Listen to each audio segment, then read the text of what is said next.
Welcome to the Kelly Cardenas podcast, where attitude is everything. On today's show, I've been trying to chase this guy down. He's become a friend of mine, and I love it because I didn't know what he did before I actually became his friend.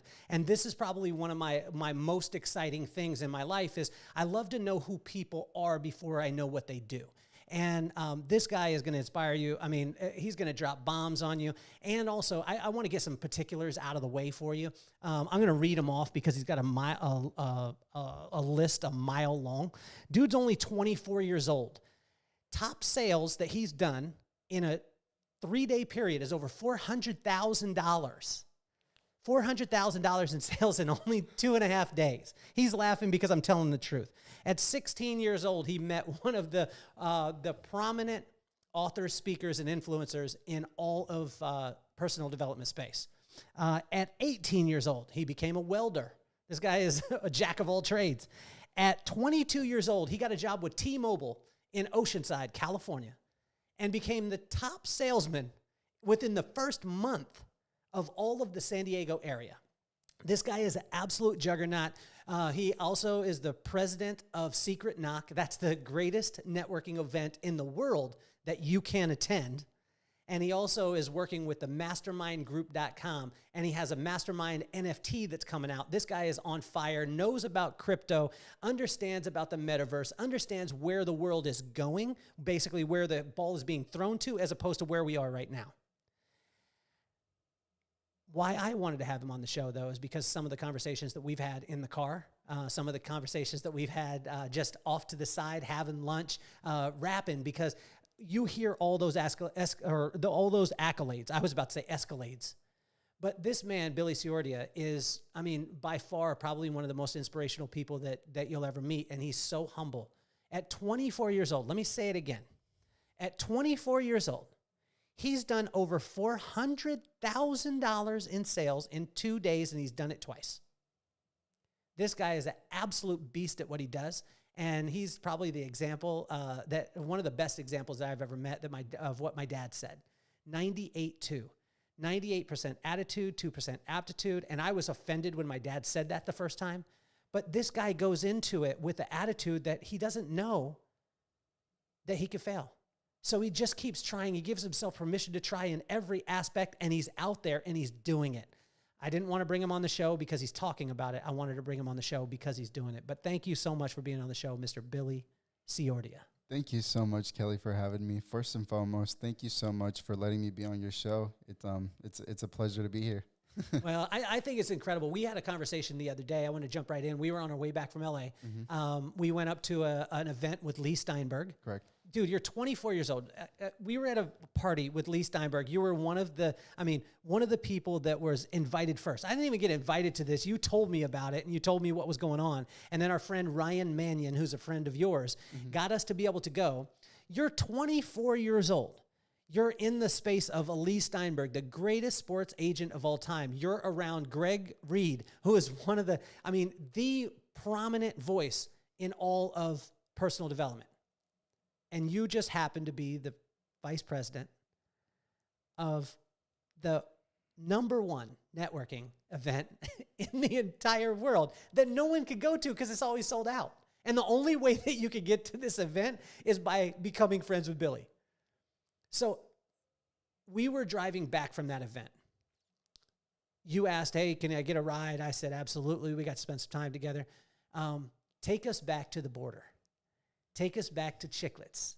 And take us back to, has Billy had a silver spoon life where you were just fed opportunities all the time, or have you been able to make them?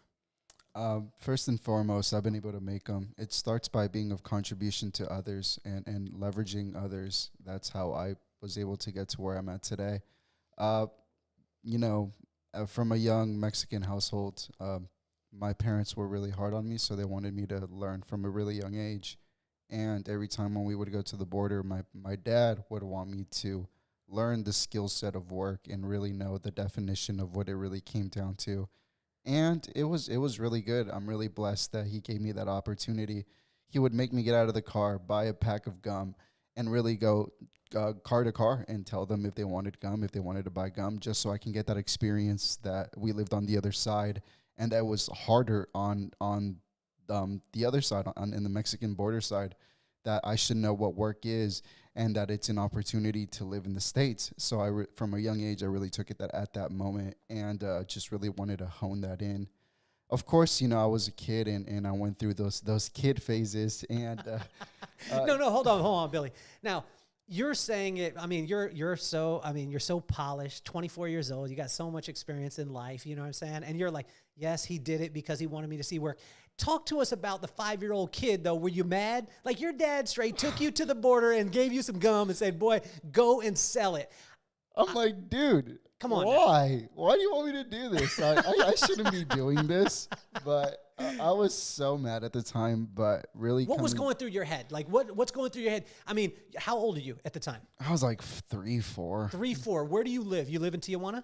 I was living actually in the States. Okay. But a lot of my family lived in TJ, and every single weekend we would actually go to TJ. So you would go down. Your dad would take you down to Mexico, buy some gum. Yep. Push your little butt, 3, 4 years old, out the car. Yep. By yourself? Well, sometimes with my sister. How old was your sister? My sister was like 6, 7. Okay, so that's good parental guidance then. Okay, so a 6-year-old and a 4-year-old. This sounds like a joke. A 6-year-old and a 4-year-old jump out the car at the border in Mexico with a pack of gum. Yep.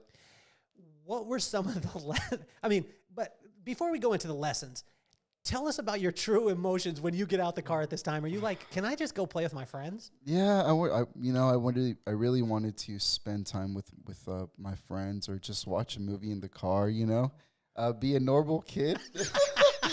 But my dad, he was like, no, you have to understand the skill of work. My dad was very hard on us, very, very disciplined. And so we would do it, because at the time I was really scared of him. So I just didn't want to, cross that line or phase him. So I would get out and just do it, just get it over with. My whole thing was just get it over with. Just do it and get it over with. And that's the way how I was able to make it happen. And I got into a habit of doing it to a point where I was like 7, 8. You were doing it for 5 years? I was doing it for a while, yeah. Okay, so 5 years. So 5 years, right? So you're going through and you're doing this stuff. You're mad. You're like, Dad, can we just watch a movie? Yeah. And your pop is like, no, boy. And does he speak Spanish to you, angry? Yeah. Or is he speaking English? He's speaking Spanish. And angry. is he say it in Spanish? I want to say it like with the emotion that your dad would be like, get your butt out the car, but say it in Spanish for me. He'd say, Tú no llegaste en esta vida para nomás estar aquí a pasártela a mirar películas. Debes que trabajar y saber qué es trabajar. He wouldn't say it like that. You were calm. Like, say it like your pop said it. He just say it in an aggressive manner. Okay, so did you start to get your technique down? Sell me some gum right now. If we got gum, we're at the border. I'm driving through. You're 4 no, I would say 5-year-old because you started at 3. You got 2 years in. Yeah. You've heard no a lot. I would actually, so one of my techniques when I had gum is when I would knock on the guy's car and they'd look at me like, what's this kid doing? And I'd be like, hey, are you hungry? And they'd be like, yeah, I've been waiting in this line for so long. I'm like, you can't trust these carts, right? You just don't know what's in the food, right? He's like, yeah, well, here's a pack of gum. It's $1 and it's going to actually hold you until you get to the other side of the border so you can actually get some good food. And then that's how I'd just sell it automatically. It's just like, oh, that's a good way. Give me technique number 2. The person says, no, I'm not hungry. What's your rebuttal? My rebuttal is like, well, what about your kids? I feel like they've been looking at this piece of gum for so long. So why don't you just buy them a piece? And then they do it. Okay, so was it just gum? Did you only sell gum, or were you selling some ceramics too?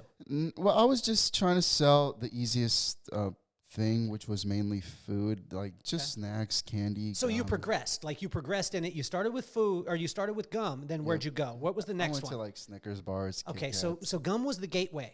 Yeah. It was the gateway drug.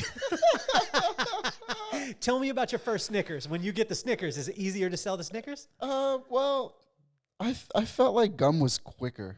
Gum was faster for some odd reason, just because it's more general. It's in the general aspect. It was a fast consuming piece of gum. It was just quick. People were just like, no, I don't want a Snickers bar. I'll just get food from the other side. Oh, well, I would bring out the gum. My gum was always, for some odd reason, my downsell. What would your downsell? What would you do with the money? Do you have to report back to Papa and break it off to him? Yeah, I'd give him mostly. How much? Well, would you keep some? Well, I'd keep some How for like much? the weekend, so I'd have for like food for like lunches. Did he allot an amount that he said like 60%'s got to come back to me? I'm your daddy. Yeah. You got to bring it back. Is that how it was? Yeah, basically. No way. But it was good, you know. I learned the business aspect at a young age. And I love it. At the time, I hated it because he's like, dang, he's my dad. He should be helping me. But I'm like, wow, like now I see him. And no matter what has happened, I still love the guy. I forgive him for what he's done, and you know he's my father at the end of the day, and he's made a man, and that's what I'm blessed for. Hey, if I could get my kid to be the top salesman for T-Mobile within 1 month of the whole San Diego area, if I could get him to be the vice president of the number one networking event in the whole entire country, if not the world, that you can't go to, by 24 years old, I'll take my kid down to Tijuana and have him sell some gum. Hey, I'd love to help him. So Billy, what were some of the other lessons that because Pops, I'm picturing him in my head, which he's this wise man. He's super hardworking. Mm-hmm. What were some of the other lessons that you were mad at that he taught you early on that now you're able to employ in your business? Well, he was just really hard. He didn't really congratulate me for doing the good things, and then sometimes I'd work hard, do good in school, and then for some odd reason I wouldn't get congratulated. And it came to a point in middle school, high school, where I had to get help in school because I felt like I just wasn't getting the love or attention from like the teenage years. But it went through. So wait a second, you had the aptitude, right? So you could pass the class, but you started to not perform because your dad wasn't congratulating you. Yeah, it came to a point where it was just my mom was always congratulating me, but as a son, you know, I always wanted that father figure to be like, "Let's go, yeah." Let's do some station identification here. Okay, right above my head, as you can see it, it's called Success Leaves Clues. Success Leaves Clues means that what you want to realize is what he's saying here. If you're a father out there and you're listening, you need to congratulate your kid. You need to congratulate them not on all the accolades that they have, but who they are. If you encourage them, you'll encourage them to continue on in what it is that they're doing. That's incredible, Billy. I mean, that's a bomb that you just dropped for us right there. Talk to us about your mama's love when you were growing up. I'm always gonna be forever a mama's boy. You know, she's amazing. She was always there supporting in everything that I had going on, even if it seemed impossible. She made it seem possible, so I'd still go and strive. My mother's been my greatest blessing of all. What would your mom say to you? Say it in Spanish because your mom speaks Spanish to you. What does your mom say to you over and over again that sometimes you kind of almost get sick of a little bit and you're like, Mom, I've heard it before. What is that thing that she says? Annoyingly or inspiringly? No, inspiringly. Well, I mean, because all of us have those things. I'm sure your dad had those sayings that when your dad said them over and over and over again, you're like, yeah, whatever. My dad used to say, breathe, drink water, pray. Breathe, drink water, pray. That's what he used to say, and I used to get so annoyed. And then I realized that when you breathe, you take time, and you could be present where you're at, right? And you slow everything down. When you drink water, then you can flow. And when you can flow, then you can engage in what it is that you're doing. And then praying, guys, I mean, I'm telling you, that'll speak life into every single person. It'll encourage people. But I was so mad at it, hearing it over and over and over and over again. Now I base my life off of it. What were some of those things for you with your mom that your mom says? It was mainly in the independent side. She'd basically say, "Tú naciste para ser alguien grande, so hazlo." You know, you were meant to be someone big, so make it happen. And I was like, come on. Like at times when I was young, I'd be like, I don't want to hear that anymore. I don't want to hear that. But at the end, it was in the back of my head at all times that I wanted to be someone big. So Billy, a lot of times people take different views of situations. They take, I say it's your perspective. Your perspective determines your perception. Your vantage point from which you see it is going to change the way that you actually accept it. Some people look at, now most people don't, people who listen to the show, you understand that I'm Mexican. You've met my pop before. Yeah. A lot of times people look at being Mexican as being a disadvantage. You look at it as being an advantage. What advantage did you have because you went to the border and sold gum? Because your dad put you in that situation, because you were speaking a different language than everyone else and your skin was a little browner. What was the advantages of that, and what was the low-lying fruit for you as you got into business? The advantage was to be able to connect with people and to see things from a bigger perspective than a smaller thing, to think outside of the box, to actually see how can I reverse this conversation and make it go my way. So how do you do that? By being of contribution. First of all, no one's going to want to hear what anyone has going on unless you're of contribution and they actually see that. So once you start becoming of contribution to someone and you start collaborating with them, then they actually get to see, wow, this person actually understands what I have going on. Let me actually start giving him my attention and see where it goes from there. And then that's when you start to leverage. That's when you put the pieces all together and just go from there. Probably one of the craziest things that I saw or listened to when we were in the car, you started to explain to me T-Mobile. Oh, yeah. And within the first month, am I correct? In the first month, you became the top salesperson in all of San Diego, and you were only 22 years old. Mm-hmm. I mean, you were out of control in this company. Yeah, I got addicted to sales. let's start from the jump. You come in, you already know you could sell gum to people who don't need gum. Yeah. So selling this phone, that ain't nothing. I already killed some lions. I killed some bears. So this little giant in front of me, he's no challenge. Yeah. So take us through that. First day on the job, what do you see? What opportunities do you see? So first thing on the job was just analyzing the competition, just analyzing the team and just really getting to know who was a part of the team, getting to know their backgrounds, where they come from, what's their experience, and then getting to know the management's experience and seeing how we can either collaborate or how I can either just take over.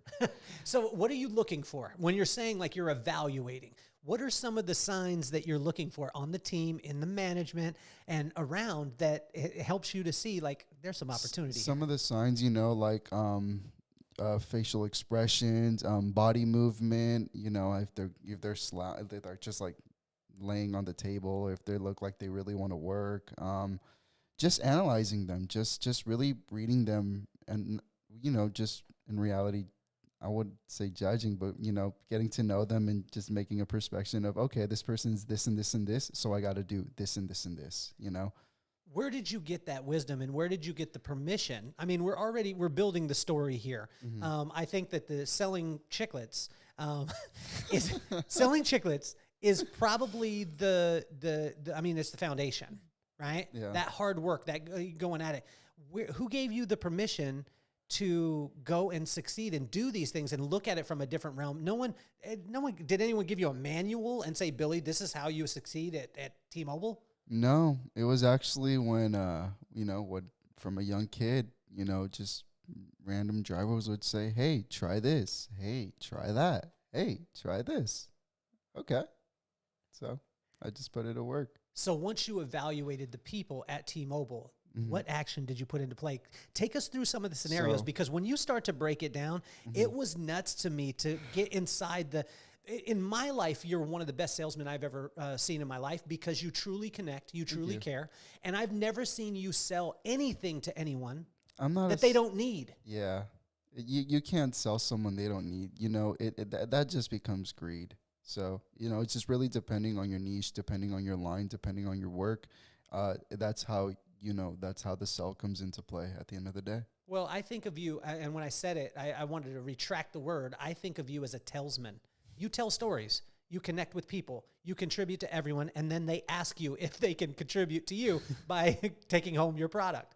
But take us through that at T-Mobile. Okay, mm-hmm. You got a phone. Everyone gets a phone. Yep. How can you become the number one? I mean, what are some of the techniques that you utilized? So first, so I analyzed everyone that was in my sphere of atmosphere. After that, I wanted to analyze the business. Okay, what's the good of the business? What's the bad of the business? What does the business need help on? What plans do I know? How can I overcome these plans? How can I leverage the plans? How can I downsell the plans? How can I upsell the plans? How can I add accessories to how can I add tablets? How can I really get everything into motion and make it all into one bundle and then just sell it to each customer back and forth? And it really came down to commissions, really came down to subscriptions, like add-ons, like more data on your phone, or more high speeds. So I would also, or adding Netflix to your phone, or Hulu and HBO and all that good stuff. So I would always try to bundle that all together, of course. And first of all, I'd look at to see what their plan was, and if they were able to save money, then I'd go on that direction. And I see from my perspective, okay, my bundle A is this much, and it's this much monthly. My bundle B is this much this month monthly. My bundle C is this much this month monthly.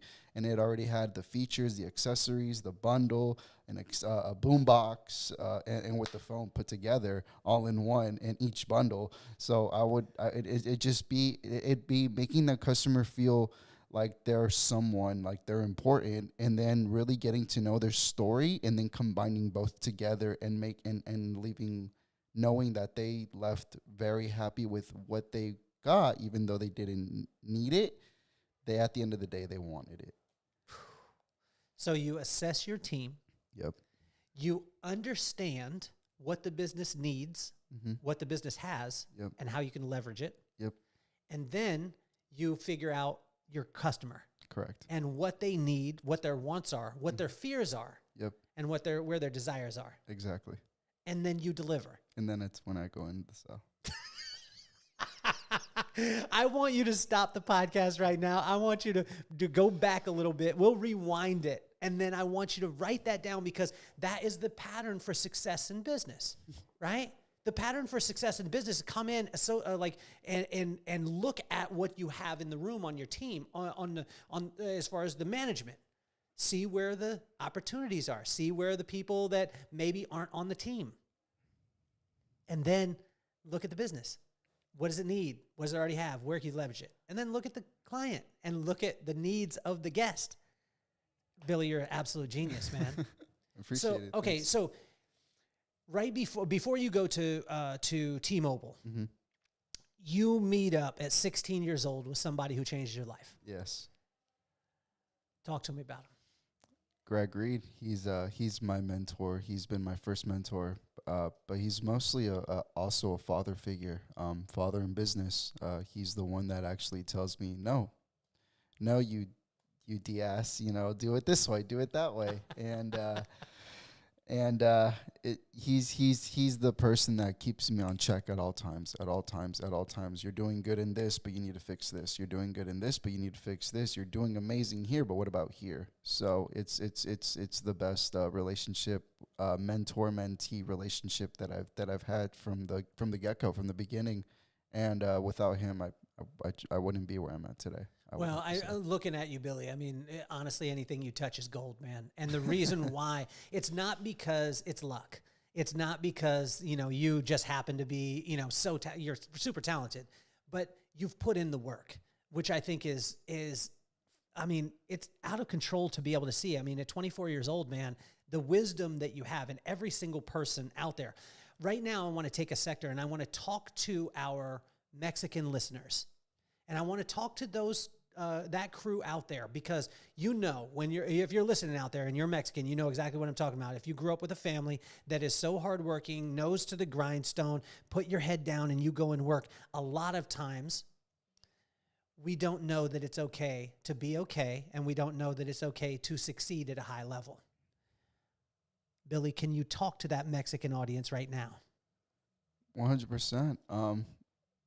Todos tienen un sueño de hacer lo que ellos quieran, y empieza con usted. Aunque una persona diga lo que quiera de decir, tú sigue dando todas las ganas que tú pienses que tengas, y sigue dándole todas las correspondencias que necesitas hacer. To all those young Mexican kids that are growing up where they have a dad who's having them work their, nose to the grind. They got their nose to the grindstone. They're having to go and work when the other people are playing. Talk to that little kid right now. It can be really hard at times when we don't want to listen to our parents, but just continue to do it, and do it with a smile. Even if you don't want to, just do it. Once you get used to it, after a while, you're really going to notice the difference of just having a habit and knowing a labor of work. So talk to us too about going to high school, right? So when you're in high school, do you have the fancy car? Do you have the flashy clothes? Do you get everything you ask for? Do you just ask for something and your parents just throw money at you and you're on top of the world that way? And talk to us about that and some of the emotions that comes as a young kid growing up with maybe that you don't have the things, and the things that you have to work for. Yeah, so high school time, it was me, my sister, and my mom at the time, and my dad wasn't with my mom in the picture at that time, so he was doing his thing, which is pretty cool. But it was just me, my mom, and my sister, and we lived in a 1 bedroom. So my mom and my sister would share the bedroom, and I would stay in the living room. And so it was mainly like that for the 4 years of high school, which was it was stressful, it was hard, but just managed to work and make tight ends meet. What are some of the things that people don't understand when you live in a 1 bedroom apartment with your sister and your mom? Things that are normal to you and things that are normal in your day to day, and some of the stresses that you have that other people out there that are like, I'm so mad because I didn't get an e-bike because I wanted one. You know what I mean? Or I didn't get the promotion that I want to be able to make, $250,000 where I make $150,000. Or they said, oh, I can't even believe I didn't get that $25,000 bonus this year. What are some of the things that person doesn't understand and it's not bad, but doesn't understand about the perspective that you're dealing with as a young kid in a 1 bedroom apartment with your mom and your sister, and you're sleeping in the living room?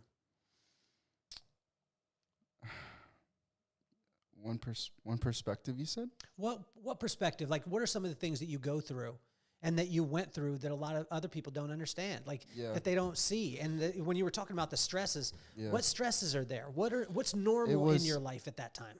Well, normal was, walking to school. How far? I think I had to walk more my middle school time than my high school time. Because high school, we ended up moving closer to the high school, which was like a 10, 15-minute walk. Okay. But from in middle school, it was about 45-minute walk. 45-minute walk? Yeah. 45-minute walk. What were some of the other things that you dealt with? And you look at them from a positive standpoint, and I completely understand this. But Billy, I want people to understand the scope of this genius that's on the show right now.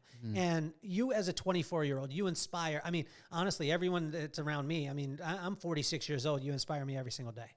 You know what I mean? You're like half my age. And you do, but it has to do with a lot of things that you went through and how you were able to persevere. Yeah. What were some of those things? I mean, how was the food situation? What did it look like as far as money on a day-to-day basis? We lived off of food stamps. So my mom wasn't making enough, and my sister wasn't making enough, and I was going to school, and I had to. So we were basically living off of food stamps, or sometimes. My mom would try to put food on the table, or sometimes we just live off of cans, just depending on the situation. Cans? What do you mean? Like cans of beans, you know what I mean? Yeah. Yeah. We would just make ends meet, and I never looked at it in a bad way.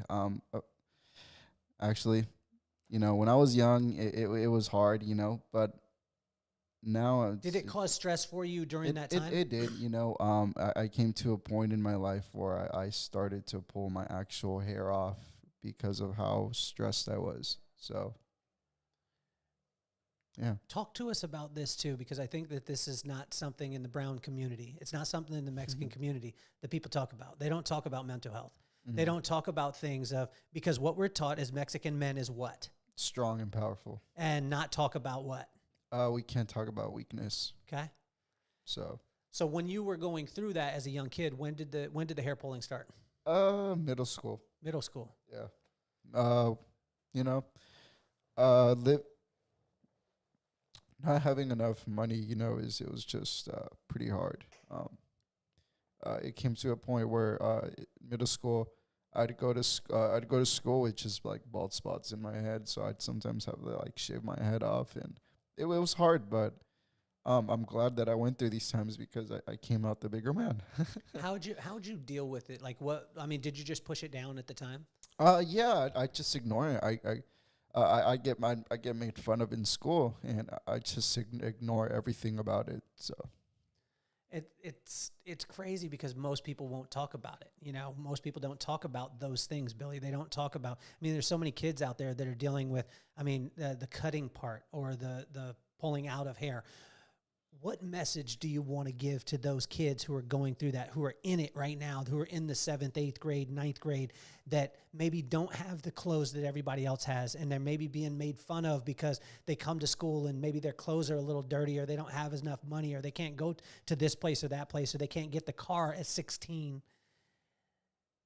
or they're dealing with some physical or mental, challenges. What advice or what would you say to those people? If we had a room full of 500 kids that were all struggling with that, which we probably got more of that audience right now that are listening to you.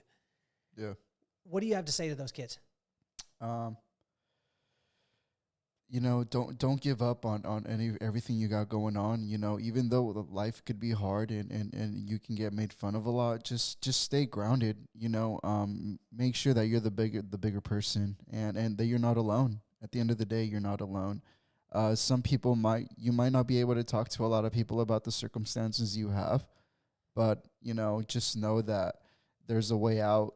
Start reading books, get into personal development, get to actually start taking that path to make a difference in yourself, and that's where it started for me. Staying more focused was actually another thing. Doing something you really like to do, and doing it so much that it becomes a focus, and that's what actually helped me, and I hope it helps others. Well, how is it that you were able to shift the paradigm? Because most of the time when people work as hard as you do and go through what you've gone through, then they just stick their head down and they say, you know what, life is I've just got to work hard. I can't enjoy what I do. I've just got to make ends meet, and I got to keep pushing through. This is where a lot of people, I mean, I know my dad was able to get out, right? And he was able to get out of that cycle. How were you able to break the cycle, Billy? Because if you were to say the story, you see this movie, which this story should be a movie, and the opening credits be this little kid at 3 years old getting pushed out of a car with a pack of gum, and then to be able to go through the challenges, the pulling out the hair, the stresses that you went through in your life, and then to becoming the #1 salesman with T-Mobile after only 1 month, and then get to a point where they wanted to promote you, but you said, nah, I'm good. I'm going on to bigger, better things. Now to you sell some products that are over $100,000 in one clip. Like one time, you went from chiclets to selling $100,000 product in one time. You're laughing because I'm telling the truth. Yeah, it's a fact. Right? It really is. So how were you able to get out, man? I had a lot of doubt. I had a lot of friends back at the time. Well, I thought they were friends at the time.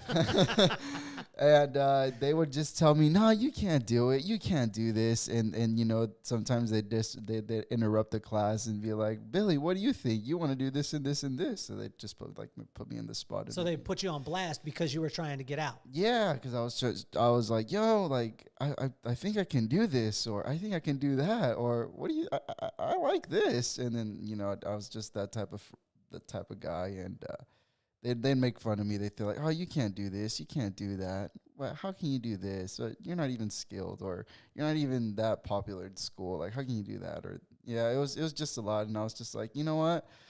F that. After high school, I was just like, I'm gonna do what I'm gonna do, and I'm gonna do it by myself. What was the first crazy idea that you had that you were like, I think I could do this? Like, I sold some gum. You know what I'm saying? Like, I could sell some gum to some people who don't need it, and if they say no, I'm gonna sell it to the kids in the back seat. Yeah, I'm gonna guilt them, right? You talked about guilting, right? That was awesome.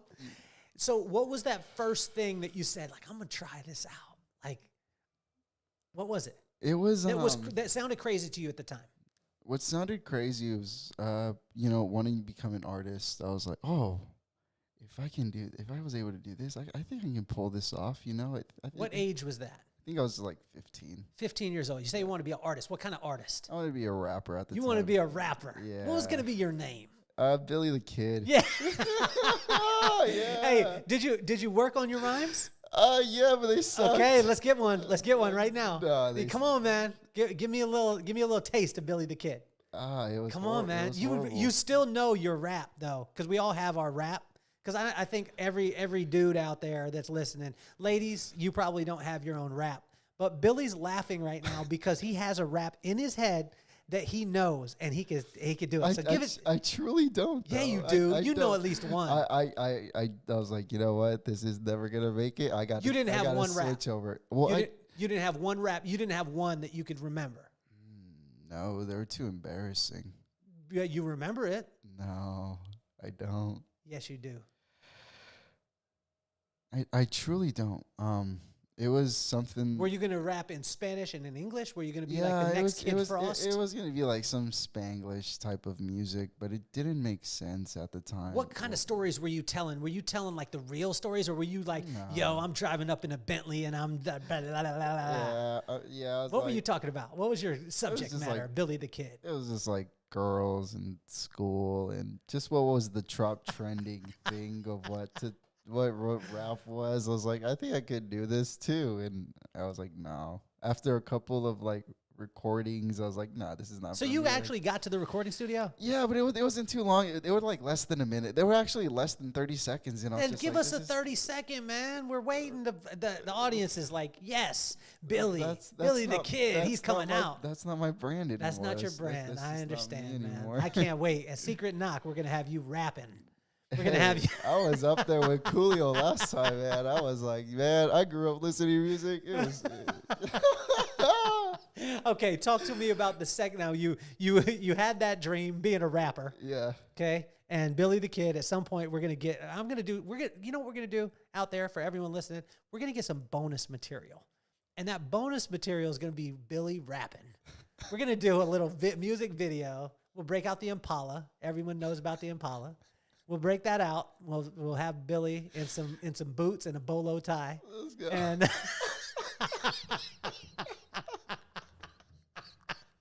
okay, what's the second one? What's the second one? He's thinking of his rap right now.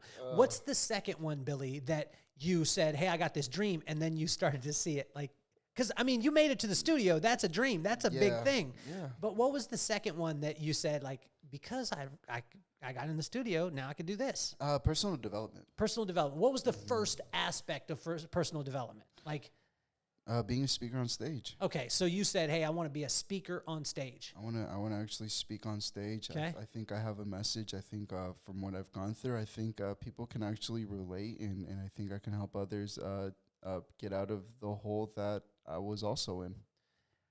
We're going to call the shot. I've already called the shot to you. Spanish secret knock.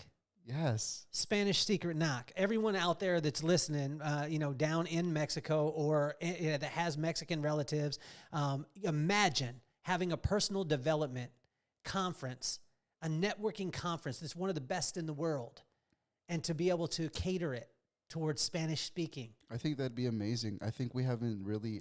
We've tapped in, but I don't think we've actually tapped in Mexico. I think it'd be great to host a secret knock. So, what do you think that Mexican people a lot of times need to hear but don't get to hear enough? They need to hear more influence.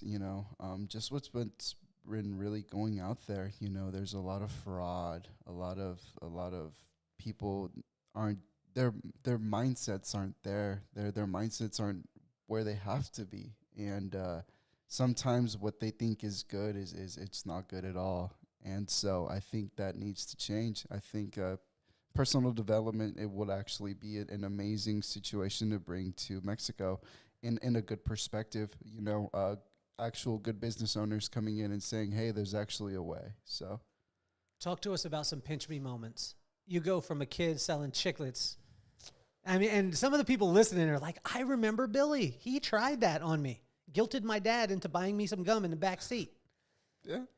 So you started there. Talk to us about some pinch me moments. You said one of them, that you were on stage with Coolio rapping. I saw you. I was there.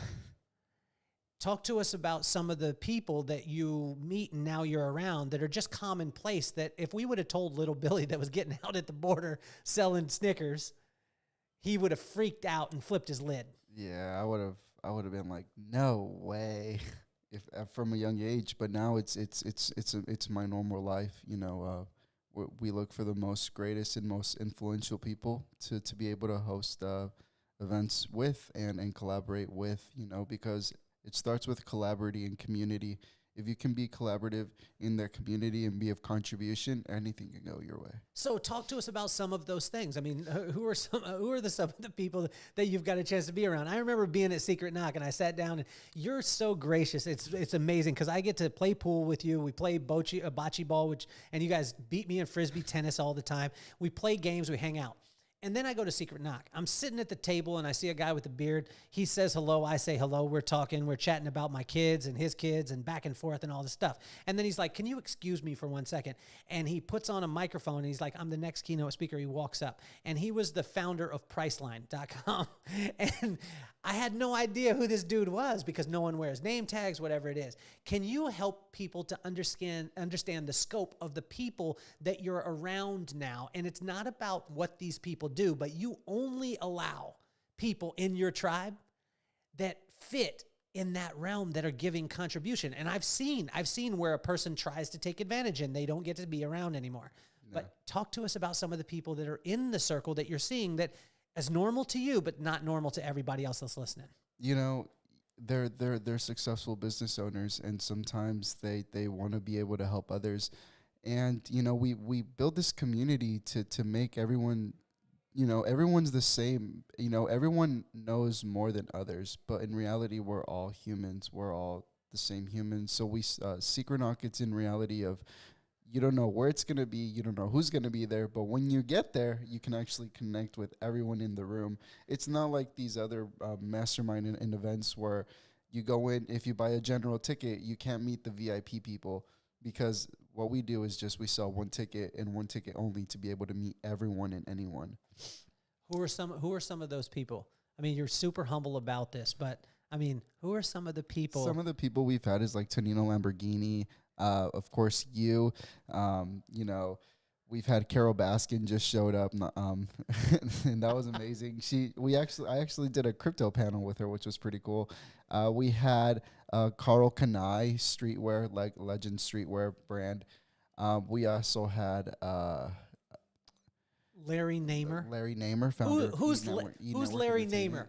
Larry Namer is the founder of E Network Entertainment. And what story is he telling? He's the one that actually started the E Network Entertainment and started that brand and actually found the Kardashians. And these are people that you're just around now, Billy. You're around the Lee Steinbergs of the world. You're around the Roland Frasers of the world. And I just saw Lee Steinberg yesterday. For those of you who don't know Lee Steinberg, he's Patrick Mahomes' agent. He was the guy of the inspiration for Jerry Maguire. So you're constantly moving and you're constantly growing. And I remember there was a time where we were at a place and you said that you had a goal. Yes. You had a goal, and that goal was $400,000 in sales. Yes. At the time, I think you were about 50,000 in. Yep. We prayed. Yes. And I told you, man, it's already done. It's already done, man. And then we prayed. And then what happened? I hit the goal. At the event on the second day. $400,000 in sales in how long? 2 days. 2 to 3 days. Okay. You say that like that's what you should be doing. I mean, isn't it crazy? I mean, do you sit back sometimes and are like, oh my God, like how much was the most you ever sold at the border in gum? I thought $250 to $300 was a lot.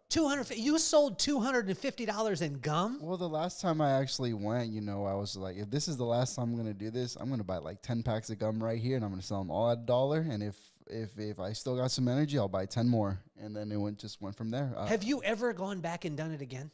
No, not at all. I have not. I haven't. Would you be willing to try?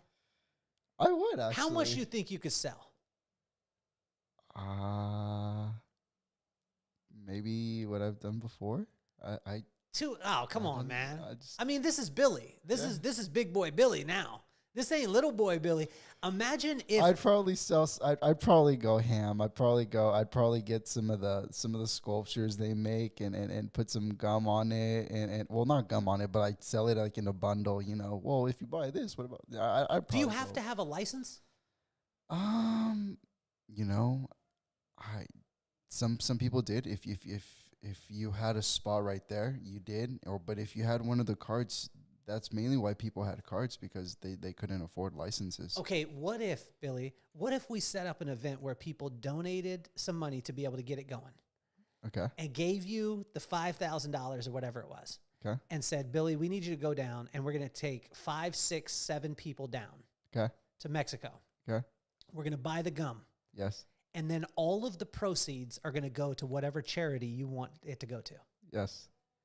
And imagine if that was the mastermind. Imagine if you got the opportunity to be able to put in. But if you put in, you got to go with Billy. You got to go through the training, and you got to sell gum from car to car. What do you think this would do for people? This would actually start a trend. It start a persona.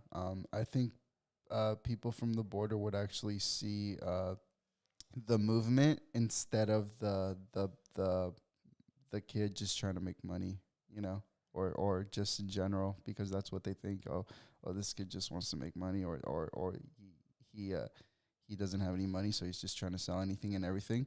But I think it'd be a great movement just to actually. I think that'd be great. I mean, so it'd be a different mindset, a different shift in the mind for sure. You're always shifting. You're always shifting, looking at new things. You're a crypto guy. Yes. Okay. You light up when I say crypto. Crypto is the new chiclet. It really is. That is the new chiclet. What do you wish people knew about crypto? I wish people knew about crypto I found out about crypto in 2015 from one of my friends. Didn't take action. I took action in 2018. When I first started to take action, because of a couple of people that I knew from LA that they helped me figure a little bit of crypto. They didn't give me the whole this whole scheme, but they told me a little bit, and from there I was able to find research and information and go from there. But I knew about Ethereum. I knew about what the exponential growth was. And at the time, Bitcoin was pretty low, but I never took advantage on Bitcoin. I just took advantage on Ethereum. I saw it since it was a lower market. I was just like, okay, I can actually get more out of this, so I'll just go through this way. And my cousin told me about it. He's like, hey, dude, it's on Coinbase. It's on Coinbase. I was like, well, what's Coinbase? And he's like, well, it's an app where you can actually invest and get into coins and start investing. I was like, well, what I'm going to... You know, I tried stocks, but I lost money. I don't think this is gonna make me money. And he's like, well, just put $100 and just see what it goes. So I just put $100 and let it just sat it there for about a year and a half. And I looked back and it was at 1,000. I was like, wait a second, what's going on here? And that's when I just hit the spark of, okay, this actually has potential growth, and if I actually go hard, I either lose big or I go home big. But it just from there, just depending on how it goes. And from there, I was able to know about the charts and just alternative coins. And then that's just how the metaverse got into play.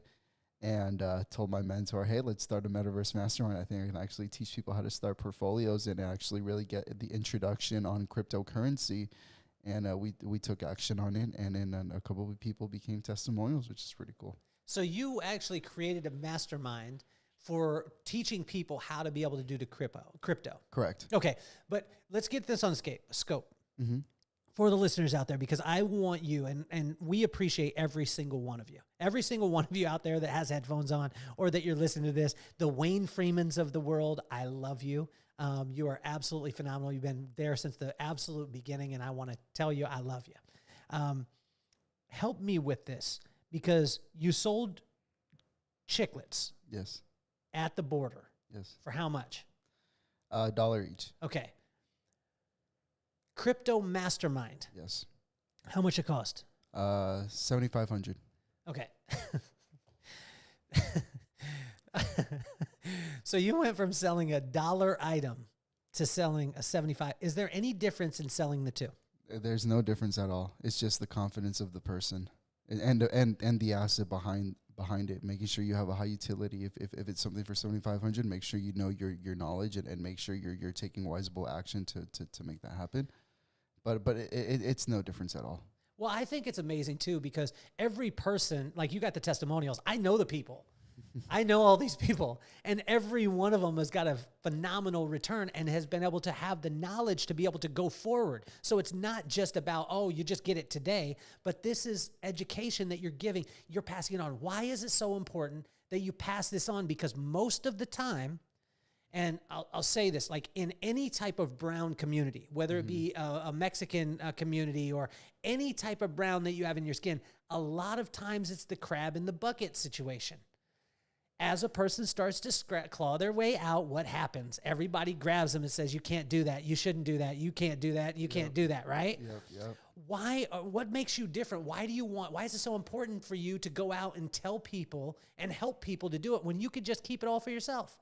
Because then I'd be ignorant if I was just to keep it to myself. There's so many people out there that are really going through it, and people are seeking answers, and there's really no answers to really be to respond to. And so I want to be that voice to tell people, no matter if you got anxiety or if you have a disability, you can still make it out here alive and be that person that you want to be. Billy, you said it, like when you said the anxiety or whether it be depression or things like that, is this something that you're out of? Did you just leave it behind, or you still struggle with it today? I still struggle with it today. Hold on. A dude who could sell a product for $7,500. The reason why I say this is because a lot of times people think, oh, when I get to this point and I could sell $400,000, then everything's going to be okay. That's not the case. Am I correct? Yeah, there's no difference. It's just so. What do you do? So you say that you still deal with some of those things today. I still deal with them. I'm human. People see me as this perfect person, which I was like, thanks. I try my best, but at the end of the day, I'm human, and it's a battle. It's an everyday battle, and if you can win that battle, you become stronger, and that's how I'm really taking it. So talk to us about attitude, because I think a lot of times people say this. They write off people like you. Well, Billy, if I had a great situation, if I was 24 and I was selling $400,000 in stuff a week, then everything would be fine. Or if I did this, then, or if I had all the things that you have. Talk to us about attitude. Is it something that you went to the store and bought, or is it something you have to work at every single day? It's something you have to work at every single day. You start small and go big. Or if you have that big idea that that could take off, then make it happen. But for me, I started small. I looked at my big reality and said, what's my skill set? Oh, okay, I have no skill set. Let me make a skill set. Okay, what can I sell? What do people like? How can I be of supply and demand, and just be of contribution to others? And that's how I really just got my feet wet, and I noticed that was my niche, and how I was able to help others. And from there, people started to open up. I started to get to know more about business. I started to get to know more about people, and it just grew from there. And Secret Knock became a big portion of my life. When I say being of contribution, the way I got into it was I was a volunteer. I was in the volunteer team. I was in the back end. I wasn't the vice president. I didn't start off as the vice president. I worked my way up there. I was the one that set up the chairs, that set up the food, that set up the waters, making sure How much did you get paid for doing that? I didn't get paid at all. For how long? For 4 years. For 4 years, I went through a lot of events, making sure that I was the guy that they can look up to and be a backbone. That was my whole thing. How to be a backbone, being the backbone, being the backbone, being the backbone. Of course I wanted to get paid, but I didn't really focus on it at the time, because I wanted to build the commitment, and I wanted to build the relationship with the people I wanted to be surrounded by. What do you wish people knew about business? It could either be a rocky hill, or it could be a fun hill. Whether how you take it, because there's a lot of interesting people, and there's a lot of good people. Just knowing your audience. What do you wish that people knew about this crypto, and because it's controversial. There's the side that says I'm not going towards that. That's silly, whatever it is. What do you wish that people knew? Like if you could just, you had them in front of you and you said, not trying to get them to buy anything because that's not the thing, but what do you wish that they knew? I wish they knew what actually exponential growth crypto really has on the world. Everything's going electrical, everything's going digital, and I believe crypto is the new stock from what I'm really seeing it. And if you really just look at it 10 years ago, Bitcoin was just $10, and now it's rising in the 40K area mark. So it's just really interesting to put it all in perspective when people say, "Oh, but what do you think about this?" or where's the exponential growth? Well, you just show them the timeline. Well, look at Bitcoin just 10 years ago. Look at it is now. Now we have the metaverse. It's in the same movement. Look at it in the next 10 years. You can be something if you really want to. Being around you and Greg, it's this different perspective, because it's like you guys do exactly what you love, and just people happen to pay you for it. Yeah. Can you talk to us about, because most people haven't broken that part of it. They're like, no, work has to be negative. I have to hate my work, and then I'll get something that I like. So I'll hate what I'm doing for long enough till I get to a point where I'll get something that I absolutely love. Which, when I say that, and every listener out there, I want you to say that out loud. It sounds like the dumbest thing in the world, but it's what we've been taught and what we've been sold over the years. You have a different perspective on this, Billy. Help us and help the listeners to understand it. Well, it just starts with your inner you, it just really does. What gives you the permission to, you're doing things that you love. Like, yeah, I'll quote actually my chapter from Station 42. So it's the way we play games is the way we play life. The way we do one thing is the way we do another. It just really it's just the way I've lived my life towards that. I remember when I first met Greg, that was the first thing he told me, because I told him, "Why do you play so many games?" And he said, the way we play games is the way we play life. And then that automatically clicked in my head. The way you do one thing is the way you do another. And that's what really helped me strive to do better in sports, and helped me strive to do better in business, and just to be a good character and being a good person. Speaking about sports, who beats you and Greg in football all the time when they play against you? You. And who else? Who's my receiver? Maddox. Yes. Yeah, that kid. He's amazing. He's special, man. He's amazing. I throw some great bombers that I'm like, wow, I throw that. He caught that. He is a wonderful kid. You get a chance. It's amazing to see the type of character you're molding into him. It's inspiring to really see. Well, you get a chance to be around him like very few. Like your Uncle Billy, and you get a chance to see him. What are some of the things that you see in Maddox that that make you say or make you feel that way about him? He's a tough kid. He's really tough, and he knows how to. He's a very sweet boy, and I think that's what really helps him connect with others, because they see his toughness when it comes to sports, and then they see his loveliness of well balanced and outgoing kid. Billy, would you be willing to take Colt and Maddox down to the border? I would actually have them buy gum and have them sell it.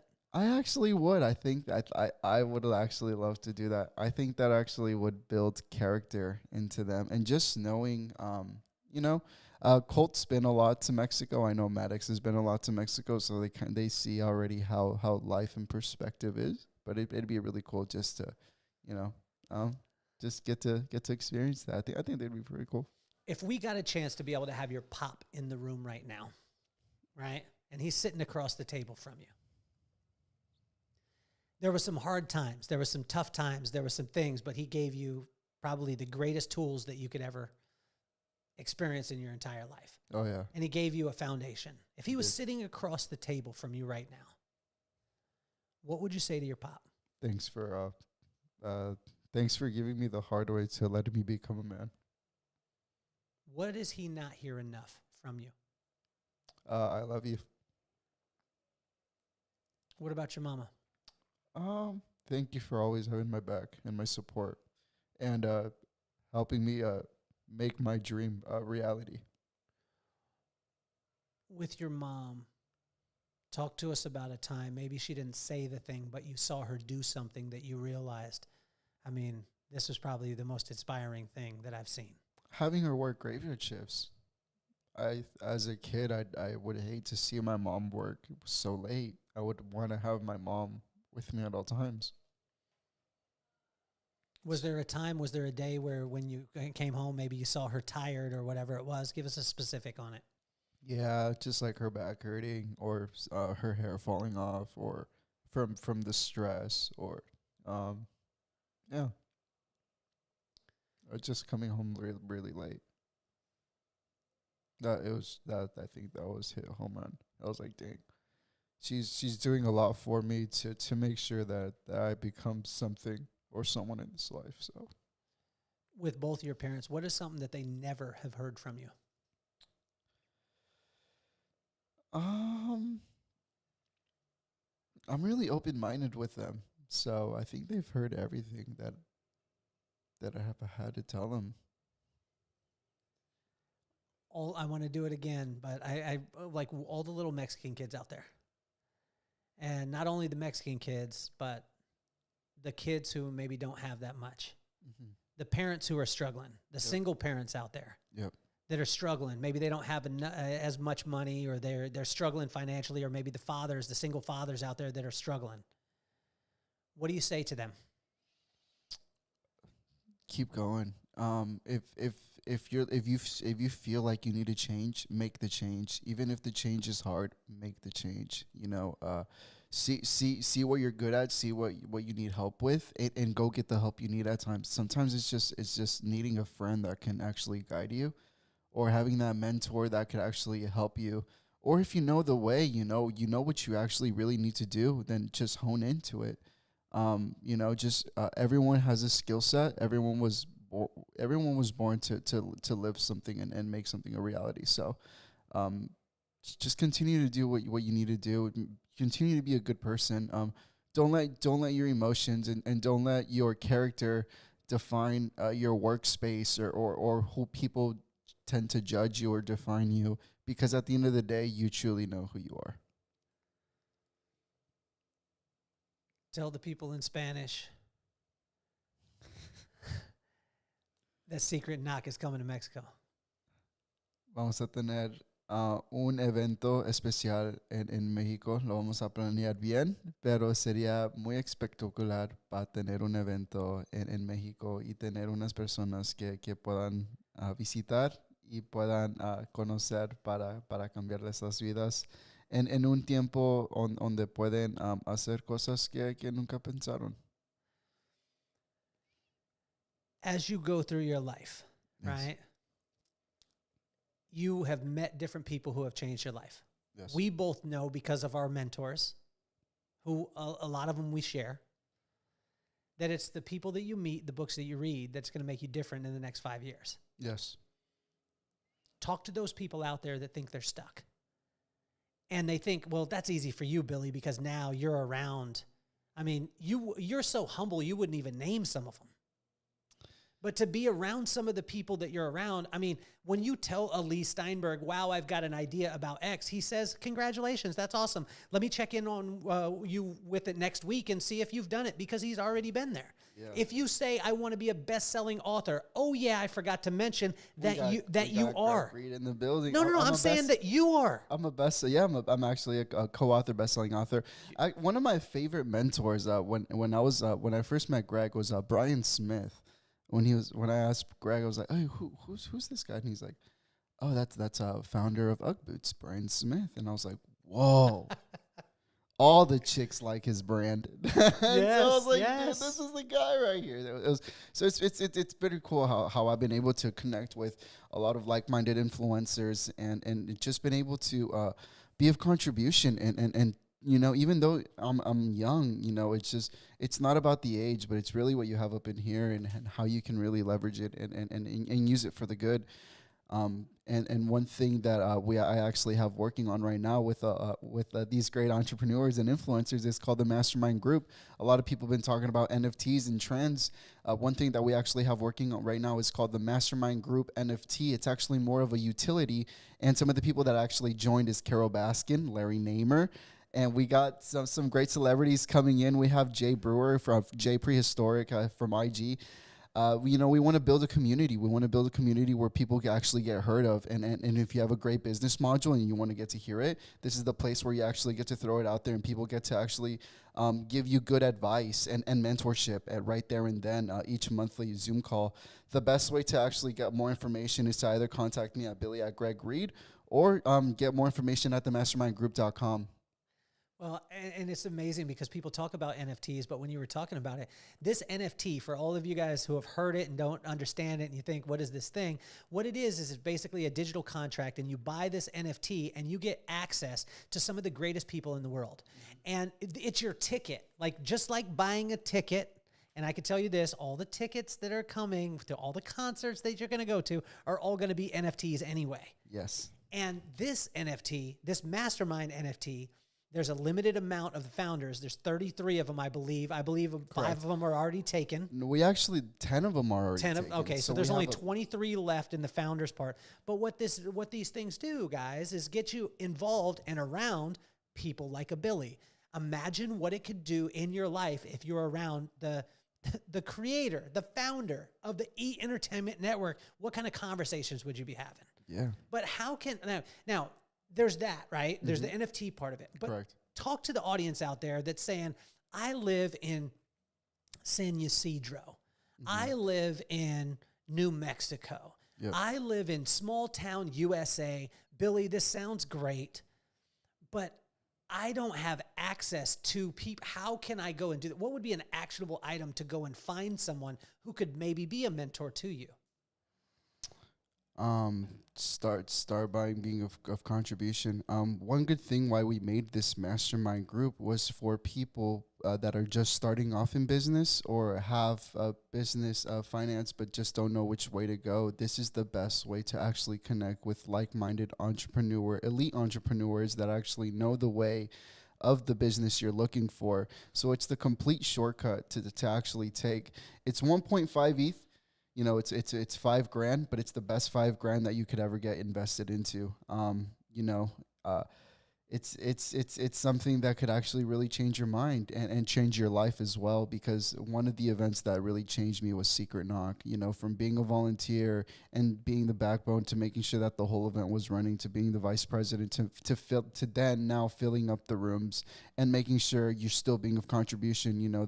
They're tasks that you need to make sure that you can stick at all times. And that was the way I was able to get in. But for people that have, that are just starting off, that live in small towns, that really don't know where they need to go, the best way is to mastermind, a virtual mastermind, to be able to connect with these guys and see how you can be of contribution. Hey, I might not live in the same state, but if I can get some digital marketing or getting to do some digital work for you, does it give me an opportunity to continue this leverage and this friendship and just go from there?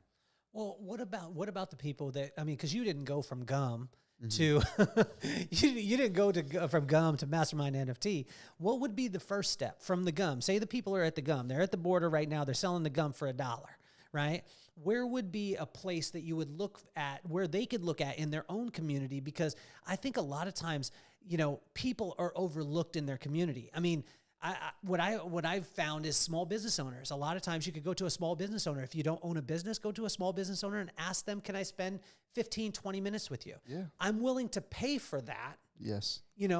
Offer them $100, offer them $200. They won't even take it. They'll do it complimentary if you'll simply listen to them and you'll take action on it. Yes. But Billy, where would you say, like, those kids, let's take it back to the border, man. You got those kids and they're saying, Billy, I have the skill set. Like, I can hear no all the time. I know how to sell. I can do these things.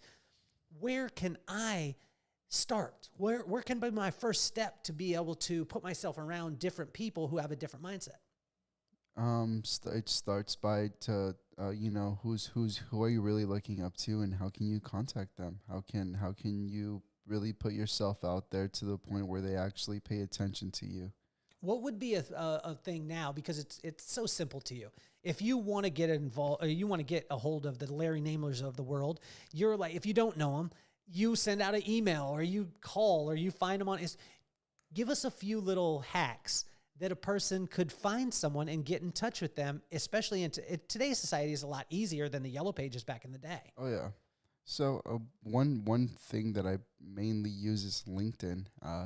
Just add them on there and say, hey, just tell them exactly what you do and exactly what they want to hear. Exactly. Just if I was them, if I was to add them and say, hey, I love the work. I love the way you work. I love exactly what you have going on. I see your new project.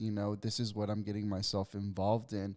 I'd be willing to do this for free if you just let me be in part of the room and just see if just once you get, if they give you that opportunity to then just work it. The way I was able to work it with Greg was, I really looked up to Greg, and Greg was the only person that I really wanted to be with. And so what I did was I wanted to be a part of him. And so he said the only way to be a part is by being a volunteer and making sure that the event is running. And I said, done. Let's make it happen. And at the time, it was me and my cousin. My cousin, I truly, he was a blessing because he was the one that made the introduction for me at 16. So it was a blessing, and it was a curve that I had an opportunity at the time, and so I took it. Billy, it's so amazing to be able to see what you've been able to accomplish. I mean, to be able to go from, again, I can't emphasize it enough, to be able to go from where you were to where you are now at 24. I can't imagine where you're going to be at 30, right? And so what's that next big thing that you're looking at and saying that scares you? What's that big thing that kind of scares you and you're like, I don't know, but I want to go try it? What is that right now? I want to speak in more stages. I want to be out there more. I've been, the back-end guy, taking care of sales, taking care of other people, taking care of mainly what's around in the room. But now I want to be out there more. I want people to really hear what I have if I have going on, and if it inspires them, then that's great. And if I can help them, that'd be amazing. So. Well, I think that every single thing, man, I could tell you this, that every single thing that you put your mind to is going to come into fruition. The good thing is, that just because you can do it, it doesn't make it your purpose. And I love the fact that you're in line with that, man. I mean, your heart is something that inspires every single person that's around. If you get a chance and an opportunity to be able to go to Secret Knock or Prosperity Camp or get involved with the Mastermind Group, NFT, probably, I tell you, Billy, I tell you, probably the favorite thing that you're going to have is not only the networking with the people, but also I would say the favorite thing that you're going to have is that you're going to get a chance to meet Billy. You're going to be around him, and you're going to see that all the things that I'm saying about him is absolutely 100% true. We are not gassing this dude up. This dude is the real deal. What were you about to say, man? Thank you so much. It's just, from all the events I've gone to, and, it's not just to gas it up just because it's my event, but this is the event to be in. It's how are you going to get in a room with Lamborghini? How are you going to get a room with founder of E? How are you going to get a room with Carol Baskin? How are you going to get a room with Coolio? How are you going to get a room with Carl Kanai? How are you going to get a room with Alex Stern it's just so many people. It's just so many. Jeff Hoffman, Jeffrey Hazlett, to Greg Reed himself. He used to work for the Napoleon Hill Foundation. It's just to the people in the audience, like a Dean Park, to a Chris Nagel. I mean, the people, guys. And I say this because I've been to the event. Like I've been to the event. I'm a evangelist of it. It is absolutely, unbelievable. But the biggest part is to find Billy. And when you find Billy, Billy's going to look you in your eyes. He's going to be there present with you. And he's going to make sure when he's saying being of contribution, that's what the guy does. He makes sure that you have every single thing else that you need. And guess what you want to do? You just want to be around him more and more. And that's why I wanted to have you on the podcast, man. Thank you so much. I really appreciate it. I created the podcast because my kids. You know Maddox. Yes. You have met McKenna. Yes. Maddox is 10. Yes. Absolute superhero. You know. McKenna, she's an artist. She's a writer. She's an actress. The girl is, just a lover of life.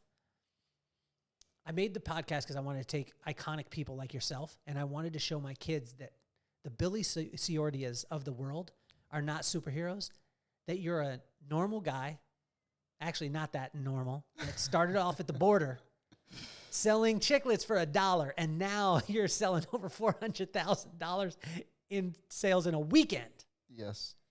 But that is not possible without that type of attitude that you have. Yes. What advice would you give to Maddox and McKenna? If you could use both their names, it would be amazing.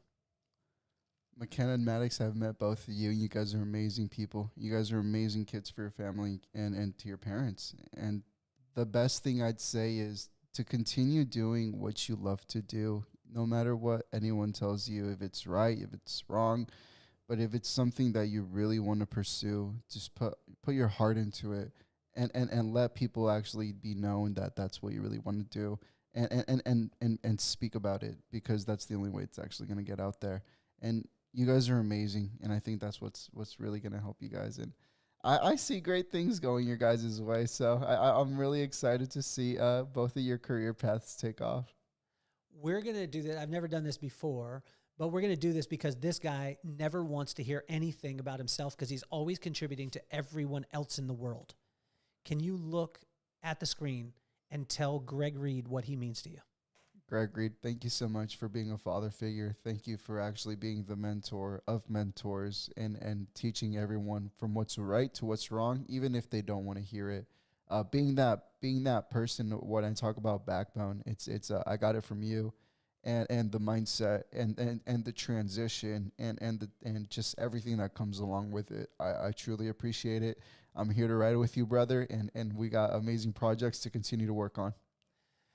Now's the time where you need to click the links. You need to check out the sponsors. We do have a book coming out. It's actually dropping tomorrow. It's Success Leaves Clues, which is the audio book. It's the most unconventional audio book that you'll ever have or you'll ever listen to, because it's a conversation with the audience from the author. That author happens to be me. You're going to hear ums. You're going to hear ahs. You're going to hear these things. But what it's going to be, guys, is I dedicated my entire life to studying successful people like this guy, Billy Siordia. And then I found that there was glaringly, obviously, 7 traits in every single successful person in any single thing that they did, and realized that success, guys, is not about money and things. It's about being in line with your purpose in the dark and in the light, and that's what we call integrity.